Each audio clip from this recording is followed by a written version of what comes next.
नमस्कार दोस्तों।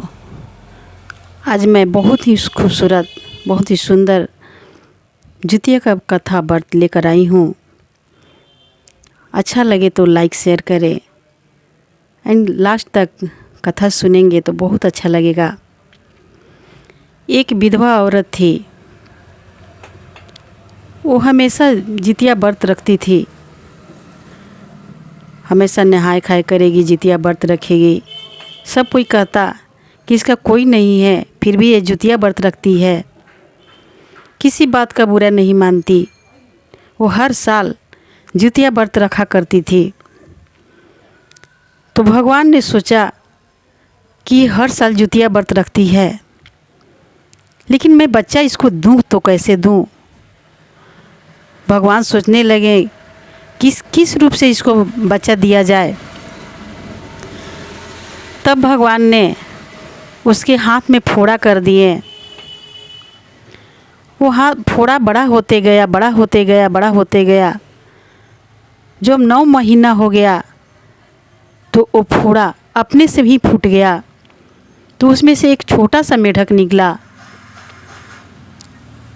तो अपने बच्चा समझ के ही उसको पालने लगी, अपना बच्चा समझ के ही रखने लगी। उसी को नहलाती धोलाती, खाना खिलाती, उसी को अपना पुत्र मानकर वो जितिया व्रत किया करती थी। उसी को जितिया पहनाती। बहुत खुशी खुशी वो रह रही थी।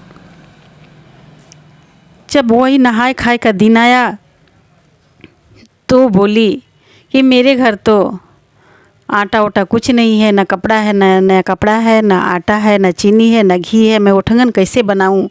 इतना दिन से तो मैं ऐसे ही व्रत कर रही थी, लेकिन अभी तो मेरा बेटा हो गया तो मैं उठंगन कैसे बनाऊं? मेढक बोला, माँ चिंता क्यों करती हो? मेरे कान में पैसा खोस दो, मैं सारा सामान लेकर आता हूँ। माँ बोली, बेटा तू क्या कर रहा है? मेढक है, कैसे तू सामान लाएगा? माँ कान में तो मेरा पैसा खोसो तो सही। उसके माँ ने उसके कान में पैसा खोस दिया। वो दुकानदार के पास गया और बोला, माँ मेरे को पर्ची लिख दो, क्योंकि मैं दुकानदार को दूंगा तभी तो वो समझ पाएगा कि मुझे क्या लेना है। उसकी माँ ने उसके कान में पैसा और पुर्जा खोस देती। वो जाके बस कान ऐसे करता और दुकानदार समझ जाता कि ये कुछ लेने आया है। उसमें पुर्जा जो रहता उसको सामान निकाल के बोला अपने आदमी से कि इसके कान में तेल डाल दो। इसके कान में तेल कितना अटेगा? थोड़ा सा अटेगा, डाल दो। वो पूरा तो भगवान थे, वो तो पूरा के टीना टीना तेल अट जाता। घर जाता, माँ टीना खाली करो, मैं तेल लेकर आया हूँ। वो हंसती और टीना खाली करके दे देती। वो पूरा टीना भर देता। उसी तरह से चीनी लाया, आटा लाया। कपड़ा के दुकान पे गए, कपड़ा के दुकान पे बोले, दिखा दिए कि मुझे कपड़ा चाहिए। वो बोले कि इसमें कितना कपड़ा मतलब लपटाएगा? वो पूरा थान लपेट लिए। घर लाके माँ को बोले कि देखो माँ, कपड़ा लाए हैं आपके लिए। इसी तरह से बहुत अच्छा से उनका पकवान हुआ, सब बना, नया नया कपड़ा भी पहने। मेढक को भी कपड़ा बनाई, मेढक भी कपड़ा पहने। अब बोली कि बेटा सब तो हो गया, अब तुम घर में रहो, मैं गंगा स्नान जाऊंगी। जितिया के दिन वो गंगा स्नान करने के लिए जाने लगी। तो मेढक बोला, मम्मा मैं भी जाऊंगा। वो बोली, नहीं तुम जाएगा कोई कुचल देगा तुमको। बोला, नहीं नहीं मैं भी जाऊंगा, मैं भी गंगा स्नान करूंगा।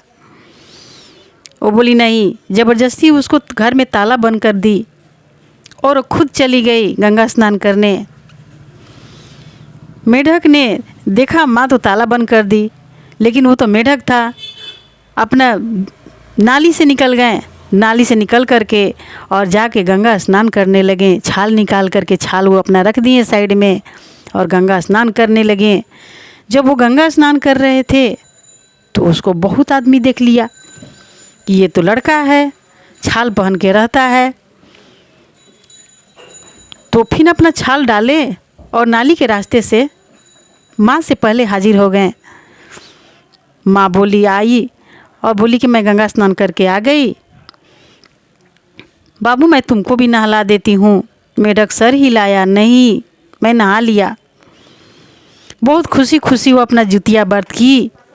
जुतिया के सुबह से ही उसके घर में शादी करने के लिए न्योता आने लगा, अपने मेढक का शादी कर दीजिए, अपने मेढक का शादी कर दीजिए। वो बोली नहीं, मैं किसी की लड़की का जीवन बर्बाद नहीं करूँगी, मेरा मेढक है, मेढक की शादी कौन करता है। तो वो लोग बोले नहीं, मुझे मेढक से ही शादी करना है। वो बोली ठीक है, जैसी आपकी मर्जी, आप मेढक से ही शादी करना चाहते हैं तो उसमें मैं क्या कर सकती हूँ, ठीक है कीजिए। बहुत खुशी खुशी अपने मेढक की शादी की। मेढक डोली पर चढ़ के गया, वहाँ शादी हुआ, दुल्हन को लेके आए घर में, अर्चावन परचावन हुआ, आरती हुआ, सब चीज़ हुआ जो शादी में होता है। सुहाग से सजाया गया।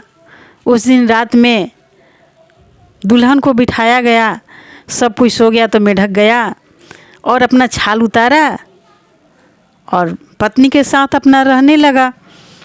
एक दिन माँ ने पूछा कि बहू आप बताओ कि मेरे मेढक के साथ में आप कैसे रहती हो।